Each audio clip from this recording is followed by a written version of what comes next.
So welcome to another OG Live Wire on the GOAT District podcast. Last week I go on with Dalton Cates for a press coverage, and the Kadarius Toney trade breaks like 5 minutes before we go live. And today we have an even bigger trade. You have TJ Hawkinson being traded in his division to the Minnesota Vikings. So we got a lot to talk about.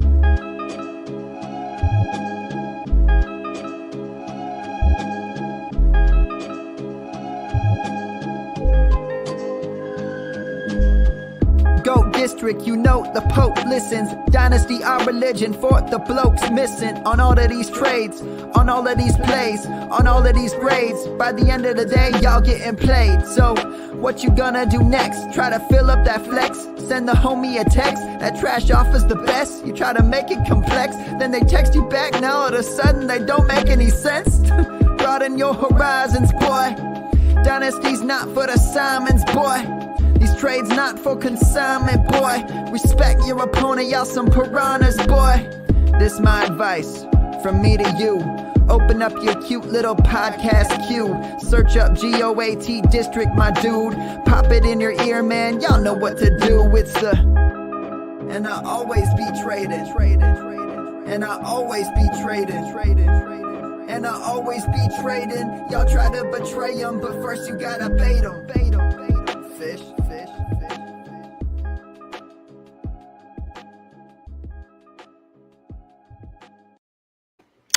So I thought this was going to be like a quiet, quick little podcast. It's like a quiet week on the waiver wire, but we have NFL trade deadline day later tonight in the GOAT District. Andrew Schellenberg, JD, Dan Williamson, and myself are going to be sitting down with John Daigle of 4 for 4. Hopefully, we're going to have a bunch of trades to break down. But right now, we'll break down the TJ Hawkinson trade.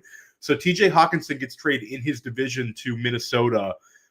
To me, the first thing that stands out to me is Minnesota's going for it. The NFC right now is Philadelphia, and then I think San Francisco is the second best team, and it's sort of an arms race because Minnesota now kind of has the horses that they can win a playoff game against either of those teams. I think they would still be the underdog, and there's definitely they're a little less of a contender than the other two, but they have an effective offense. And they added a really big piece in TJ Hawkinson. TJ Hawkinson is tight end 4 overall right now. This is a big one for our tight end premium players, especially in the FFPC. But TJ Hawkinson is number 4 tight end in PPR leagues. In terms of Hawkinson, I think you have to give it a slight downgrade. I think he's still absolutely a tight end 1. And again, it's kind of after the Andrews Kelsey tier, it's sort of a drop off. It's not really like, tight end 3 and tight end 4 are such smashing, but I think Hawkinson will probably settle in like tight end 6, tight end 7 when the season's over. He's a very, very good player. He's a talented player. Minnesota, again, they're going for it. They talked about Chase Claypool being a Minnesota Viking.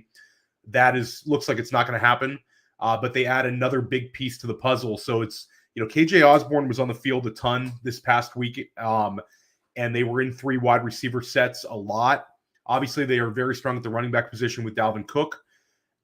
This makes, Irv Smith a big downgrade. It makes, Munt a big downgrade. But certainly you have to like it for Kirk Cousins, and you have to like it for the Minnesota Vikings. In terms of Detroit, it sounds like Detroit might be making a few trades here at the deadline. They're not going to win a whole lot of games. I think this is a slight downgrade for Jared Goff. I think it's a slight upgrade for the ancillary receivers like Khalif Raymond. I think Khalif Raymond is a guy that if he's out there on the waiver wire, since it's a waiver wire show, I think that Khalif Raymond would be one to add. He's still available in a lot of leagues. And I think that, the Josh Reynolds, those kind of guys are looking all right. In terms of looking for a replacement, I would imagine it's going to be Brock Wright. You have to kind of pull up the Lions depth chart here, but Brock Wright, he would be the next in line. He's a Notre Dame guy. He's 23 years old. I think he's next man in. And again, he's only has 6 receptions on the season. Behind him is James Mitchell, and James Mitchell has only 1 reception on the season. So pretty much all the tight end work was going to TJ Hawkinson. Again, take a look for Khalif Raymond. Josh Reynolds is going to be rostered most places, I think, at this point. DJ Shark, when he comes off of IR, is a little bit interesting. I'm not sure what's going on with Jameson Williams. I think that a lot of us have Jameson Williams stashed. I know Dan Williamson has been apprehensive about him playing this year. Shout out to our chat. It's lit right now. Johannes.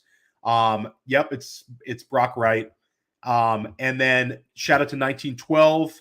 Likes the move for 4 decent picks. Yeah, I mean, it's a good move. Detroit's rebuilding. They're getting picks. I think you have to like it. I mean, these teams like Chicago and Detroit, it's like dynasty. Like when you're not going to compete, you might as well just get out of it and get some picks. Shout out to JD in the chat. Smash the like for the OG. Appreciate that, JD.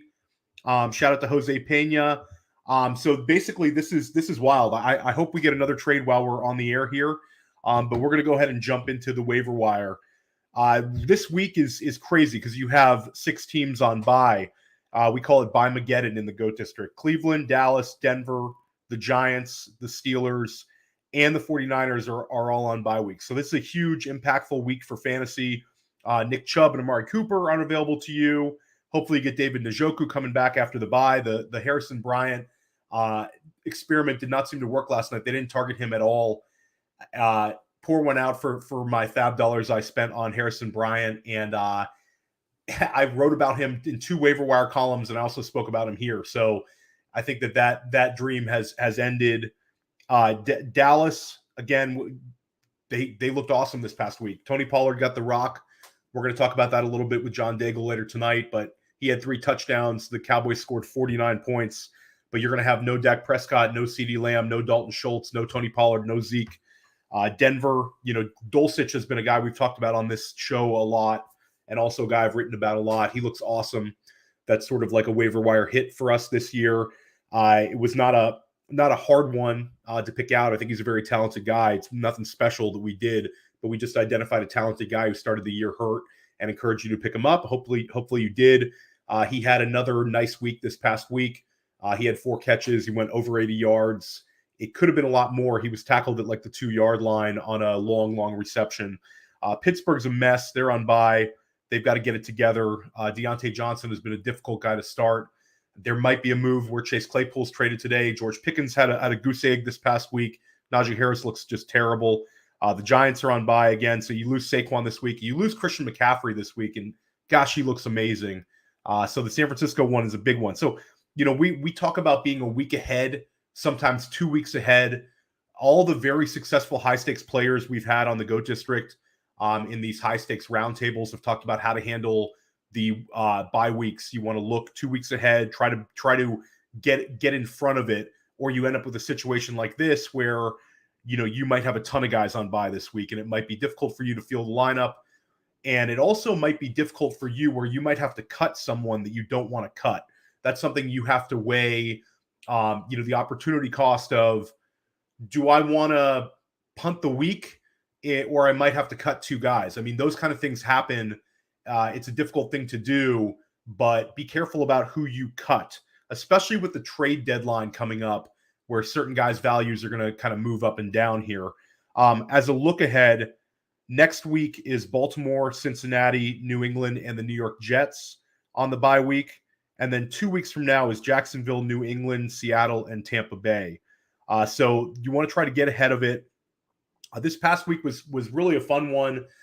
There was a couple of teams I have that were, not up there in the standings smashed this week. And then I won some big games. So it was, and I also lost a couple of very close ones. I could have used a little bit more Cincinnati points last night. That was tough. They did not look great. They can't protect the quarterback. Joe Burrow's getting sacked a lot. It's tough. I could have used a little bit more out of T. Higgins, a little bit more out of Tyler Boyd. Mixon was non-existent. I don't have a whole lot of Mixon, but he had a very poor game in a game they really could have used him. And that Cincinnati team really needs to kind of make some adjustments. They've got to protect the quarterback, and it's kind of a big mess. They have Carolina this week, which is a very winnable game. So maybe they can get things right. And again, try to look at these bye weeks, try to get a little bit ahead of the situation.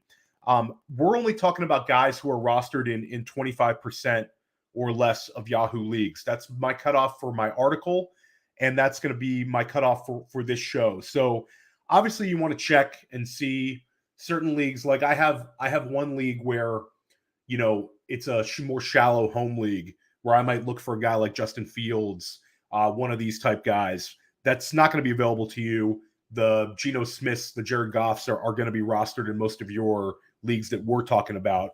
Shout out to ML, shout out to Clayton McAllister, and shout out to Famous J. The chat is great. Love seeing the live viewers as well. So let's talk about the quarterback position. For the leagues we're talking about, Deshaun Watson is the guy. Deshaun Watson is the only potential league winner that I see on the waiver wire. He's going to be available in a lot of places because he's already available in a lot of leagues. And then you also have teams dealing with multiple bye weeks this week. So I think some people that were rostering Deshaun Watson are going to have to cut him based on the fact that Cleveland's on a bye week and he's still not going to be back until December. He's set to make his debut on December 4th. So I think that you've got to look at your own roster. You might not be able to roster him based on your bye week situation the next few weeks. But if you're rostering a lot of guys who have already had their bye, or your team situation is poor at the QB position, really consider getting Watson.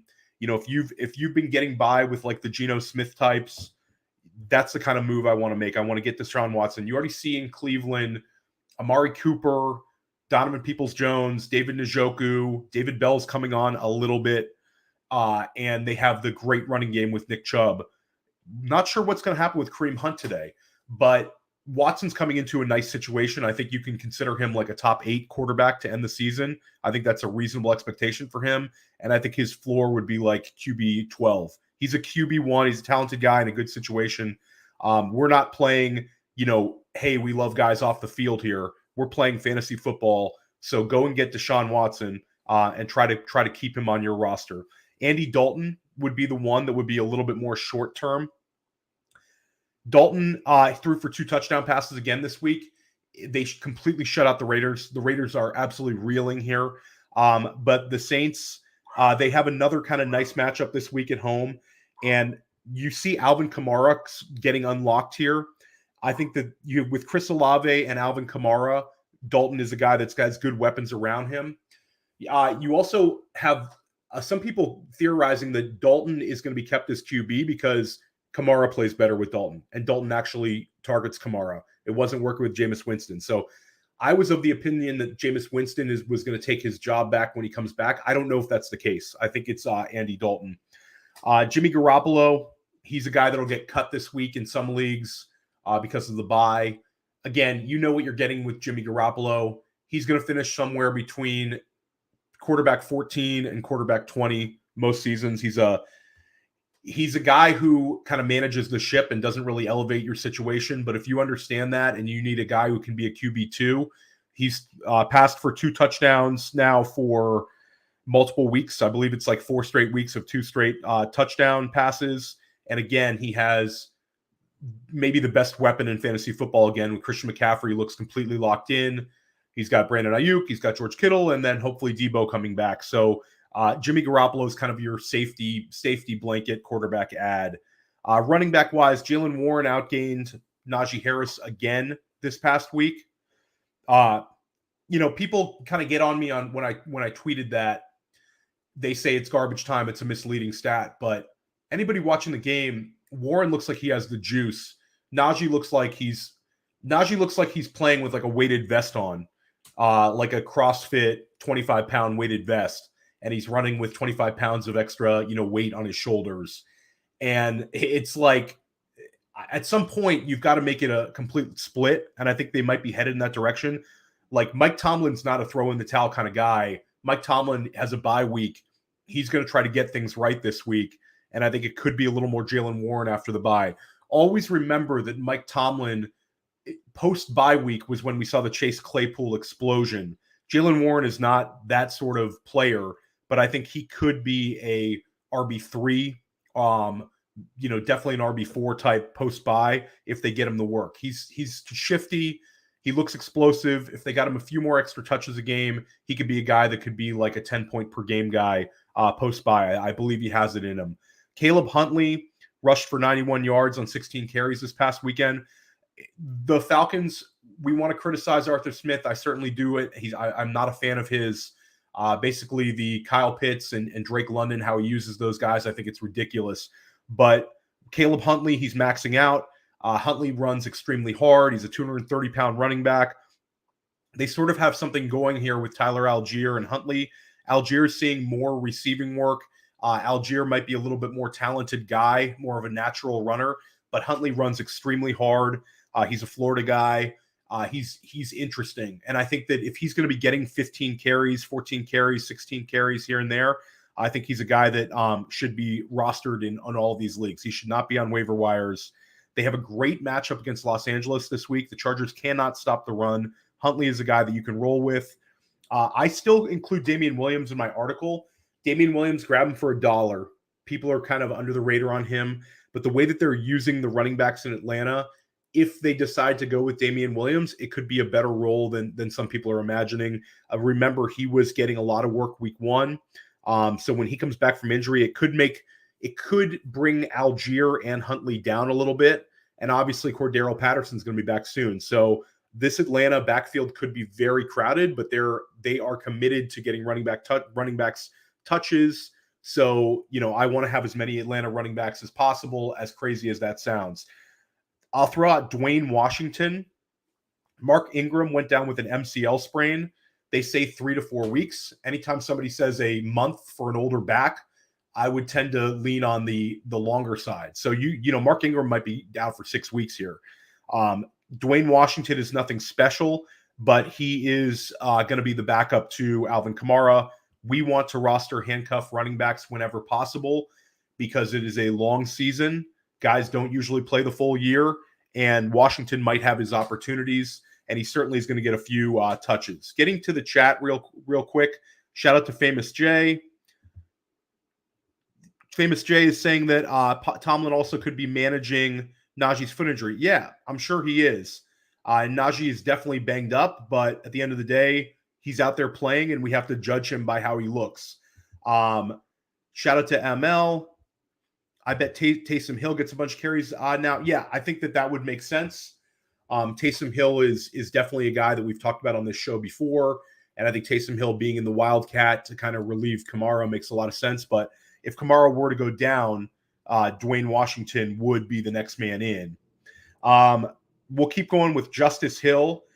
I have to talk about the Ravens running backs every single week. Obviously, if Kenyon Drake is available to you in your leagues, go ahead and grab him. He'd be a better play this week. But Gus Edwards is banged up a little bit. He might not miss, but if he does, Justice Hill would be the number 2 running back. I think Justice Hill looks good. He's had a few, he had a timely fumble recently. He makes mistakes like that, but he looks elusive and fast when he has the ball in his hands. And again, I think he will be the number 2 running back this week with Drake running as their RB1. So we want pieces of that Baltimore backfield, especially in 20-man roster leagues. Dearness Johnson, we talk about every single week. He has multiple paths to viability. He could become the handcuff in Cleveland if Kareem Hunt is moved. And I think there's also a chance that Dearness Johnson could be moved. So Dearness Johnson could go to somebody looking for a veteran running back, or he could just be a handcuff to Nick Chubb. Either one would make him, a guy you'd roster in these 20-man formats. So Dearness Johnson was a guy that I added a bunch of places last week, for 1%, 2%, a few leagues, and I'm kind of sitting on it. If there's no movement at all at the trade deadline with the Cleveland backfield, I might send him back to the waiver wire, but I think it was worth a shot. I'll throw out Samaje Perine, JaMychal Hasty, and Dontrell Hilliard. Those 3 guys I want to check my waiver wires. They should be rostered if you have the space. All 3 of those guys are handcuff running backs. Hilliard had a really nice game this past week. You saw Hasty get some work. But all 3 of those guys, I think if Derrick Henry, Joe Mixon, or I can't even say Travis Etienne goes down just because he's becoming one of my favorite guys. But all three of those guys are the kind of guys I want to roster. I want to fill the back end of my roster with handcuff running backs that have pass catching ability. The pass catching running backs, even if they don't get a full workload, can usually produce running back 2 numbers. So those are the kind of guys I want to look for. And then one of my favorite guys to add, we talked about him last week, is James Cook. James Cook saw his most work he's seen since September. He had a nice 41-yard reception this past week when they beat the Green Bay Packers. I think if Singletary were to go down, James Cook would be an RB2. He would not be much around the goal line. I think Josh Allen would either be looking to pass or he would take it in himself. But James Cook, if he had the RB1 role in Buffalo, he would be an RB2 for me. Again, he was a day 2 draft pick. He's a guy that people in the dynasty community were not crazy about because you had to use a first-round pick to get him in FFPC type drafts. And it certainly hasn't happened like, James Cook backers have wanted. But I think if he gets his opportunity, he could be a fun guy down the stretch. And again, that Buffalo offense is one of the most reliable and best ones in the league. We want Buffalo Bills whenever possible. Getting to the tight end position. Oh, one more guy to check on. He's rostered in all of my leagues at this point, but Kyren Williams, check and see if he's available. The Rams running back situation is a mess. I'm not going to talk about Ronnie Rivers. Ronnie Rivers had the most touches this past week, but I added a lot of Ronnie Rivers on that second waiver wire run. But they can't do anything. They can't run between the tackles. Ronnie Rivers actually had more targets than Darrell Henderson. The fact that Darrell Henderson is getting phased out post-bye week is all you need to know about Kyren Williams. Kyren Williams is a smaller back, and he might be a third down back type, a satellite back, if you will. But in this offense, having a running back who can just catch dump-off passes at least will help with the pass rush. So Kyren Williams could be like an RB3 when he debuts, and I think that he could have a bigger role than some people think. We're not going to call him. I don't think he has an RB2 ceiling just based on how the offensive line is right now and the struggles the offense is having. But I think he could be an RB3. So check on Kyren Williams. And again, Ronnie Rivers, I think, is going to have, just based on leading the backfield, he's probably going to go for a little more fab than I'd want to spend on him. I grabbed him again very, very cheap late in the week last week, but I wouldn't want to go and spend a ton on him because the Rams also could add a running back in, an hour or two. So we want to keep that in mind.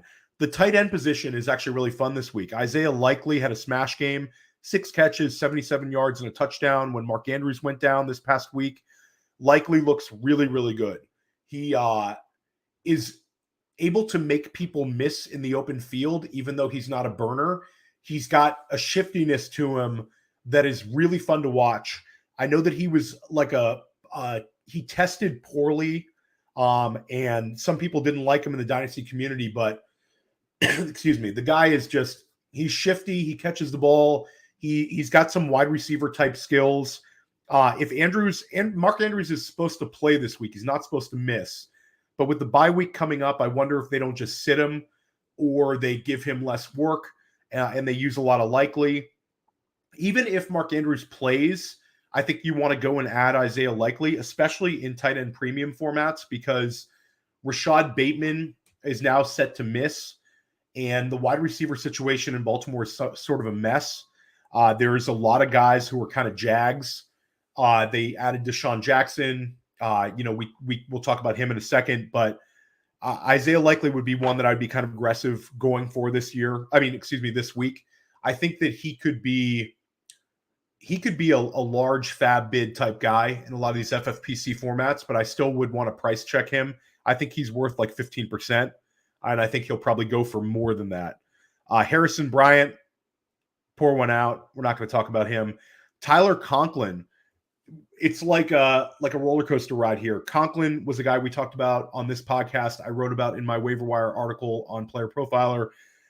He was unbelievable to start the year. He was a tight end 1 the first few weeks of the season, getting a ton of targets with Joe Flacco. Zach Wilson comes back, and Conklin looks like a cut. I know I cut him in a couple formats. He had 2 straight offensive duds in week 5 and week 6, but now he has 16 targets his past 2 games. He's a almost every snap player, and the Jets offense is bad. But Zach Wilson has targeted Conklin. I think that Conklin is a guy that we want to consider adding if he's on our waiver wires. And if you didn't cut him, congratulations, you played it correctly. Sometimes not cutting a guy is a skill here in fantasy football and being able to see through it. And if you held on to him, great job. Juwan Johnson, he had a quiet performance this past weekend, but he actually had the most snaps of any Saints wide receiver. Of any Saints receiver. And he's also had 15 targets over his past 3 games. He should not be available in any FFPC format. And he's also a guy that, if you're a tight end needy in NFFC, FFWC, or even a home league, Johnson's on the field the whole time. And Johnson also has shown an ability to find the end zone. He had 2 touchdowns against Arizona 2 weeks ago. Getting back to the chat. Shout out to Johannes, ML. ML has a good question. Thoughts on J.K. Dobbins as a stash for weeks 15 through 17? I think it's worth it. I think if you have the room and you can kind of get through these bye weeks, the problem with holding these IR spot guys is when it doesn't pan out, you've missed out on the opportunity cost of adding, guys who could be fantasy relevant. I know I had a team where I was holding Elijah Mitchell. Then obviously the Christian McCaffrey trade happens, and I'm like, maybe Mitchell is going to be a low-end RB3 when he comes back, just as a change of pace back, but more likely he's a guy that's never going to be a starter for me, and I held him for 5 weeks. I've had teams holding Jamison Williams for this long. It's just difficult to hold these guys who are banged up. So I do like J.K. Dobbins. I think that if you have the roster room, stash him. Shout out to Johannes, stash Joshua Kelly too. Yeah, again, if you have the room, stashing these guys is great. But I think you have to really look at your bye week situation over the next few weeks. And again, we want to try to plan accordingly. You need to win to get into the playoffs. So we talk about like Dobbins can help us in weeks 15 through 17, but you've got to get there first. So holding these guys can sometimes just be problematic. Shout out to Ruckus in the chat. Chat is great right now. Shout out to JD. Tolbert's a drop. Yeah, I dropped Tolbert. Especially with Michael Gallup back playing an every down role. Noah Brown's going to be back. So I think the Tolbert love we had in the preseason is just not going to come into fruition. And also Dalton Schultz is healthy, and also Jake Ferguson is like showing he can be an okay tight end too in that offense. Getting to the wide receiver position, Nico Collins. This is an interesting one. He's been cut in a lot of leagues, even some FFPC leagues. He was cut.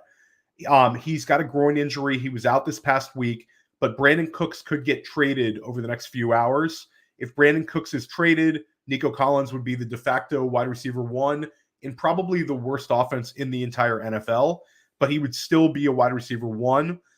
So again, he'd be a guy we'd want to roster. Houston is really, really bad. Really, really, really, really bad.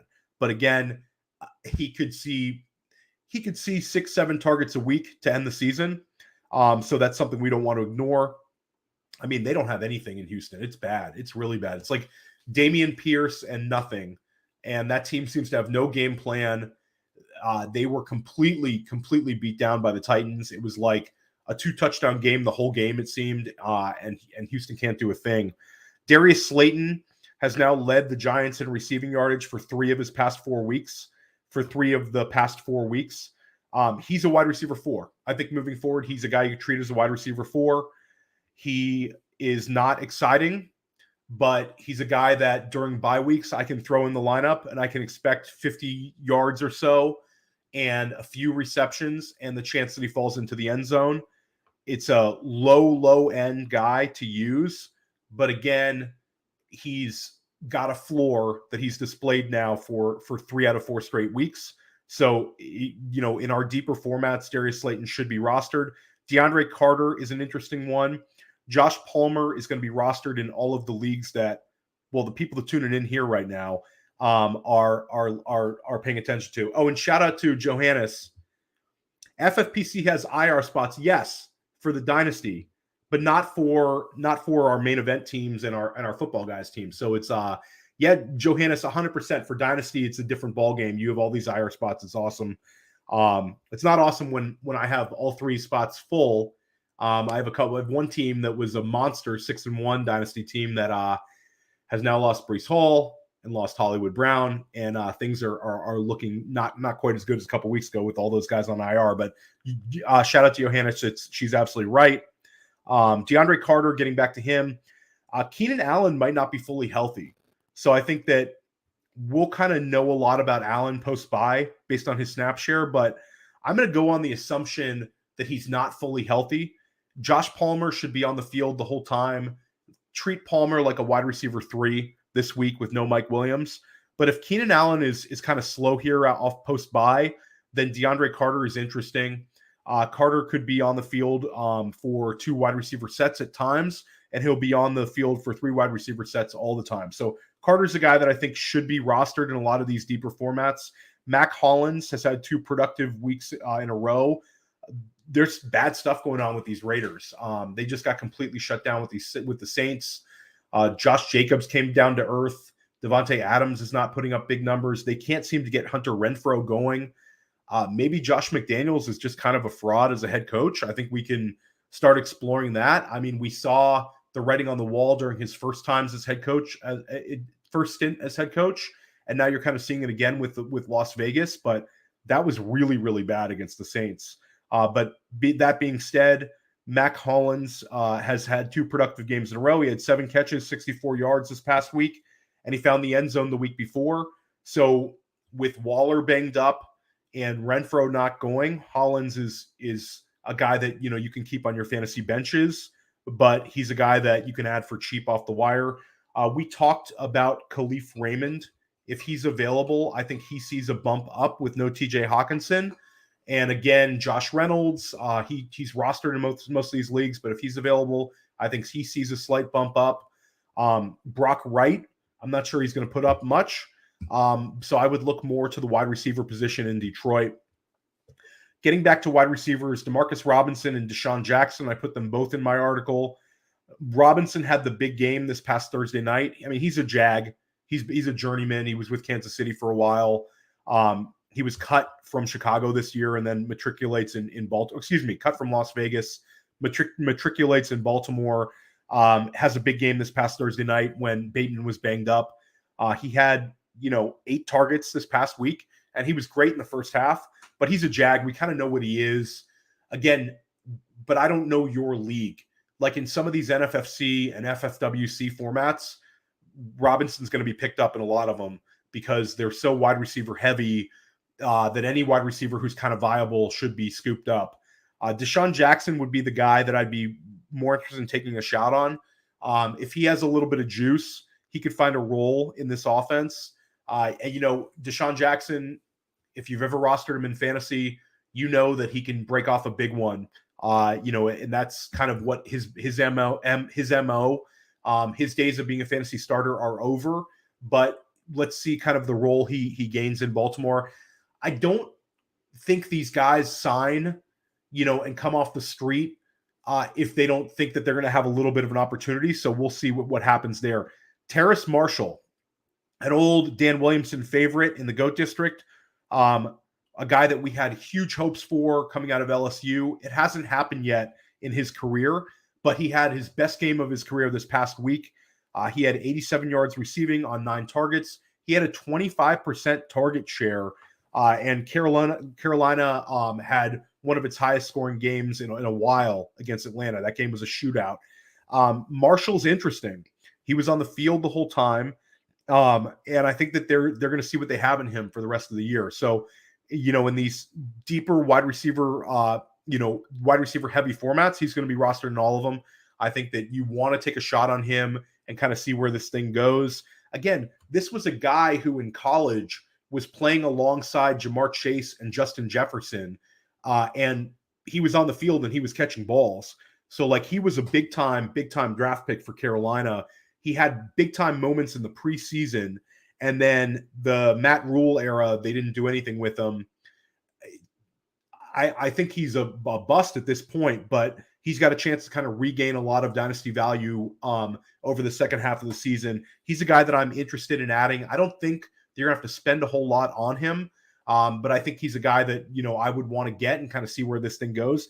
And if DJ Moore is traded in the next few hours, then Terrace Marshall is going to be on the field every down. Again, Carolina's offense without DJ Moore, I think will take a big step back. But much like Nico Collins, the top option on a bad offense is still something we want to roster. Van Jefferson, Cooper Kupp suffered an ankle injury this past week. I don't know the extent of it. Van Jefferson was already a decent ad. We talked about him last week. He was wide receiver 36 overall last season. He's got a familiarity with McVay, a familiarity with Matt Stafford. He could see a more prominent role if Kupp misses time. God, that offense is going to be just horrible if Kupp misses. He's like the whole franchise. Higbee had a massive drop this past week. And, they have Allen Robinson, Swaronic, and Jefferson. That could be really an ugly offense. But that being said, Van Jefferson's a guy I think you want to roster. KJ Hamler is the D'Ernest Johnson of wide receivers. He could be a guy that could gain a lot of value over the next few hours. Jerry Jeudy had a nice game this past weekend, and now he might get traded. There's the rumors around New York are the Giants are sniffing, trying to see if they can get Jeudy. I think that would be a really nice pickup for the New York Giants as they try to make the playoff run. They could use playmakers. It makes a lot of sense. But if Jeudy is traded, Hamler would move into like an every down role opposite Cortland Sutton and the greatest tight end of all time, Greg Dulcich. And you would have a burner like Hamler playing every single down would be super interesting. He's a guy that I roster in a few places, just hoping for a trade here. If Judy's not moved, I'm probably going to cut Hamler. We certainly don't want a handcuff type wide receiver in a middling offense, poor to middling offense like Denver. But if Jeudy is traded, Hamler's super interesting. He's one I want to take a look at. So that kind of does it for tonight. Just checking the chat to see if there's any questions. Shout out Johannes, James Mitchell. Yep, James Mitchell, definitely out there now too. We're talking about James Mitchell here in the GOAT District. Shout out to Johannes. I'm pretty sure Cam Akers was lonely when he came out to LA. He tweeted about wanting someone close to him. Okay, well, Cam Akers might get traded or cut pretty soon as well. And that kind of does it. So shout out to the chat. The chat was lit. Again, join us tonight at 9:00. We're going to have John Daigle of 4for4.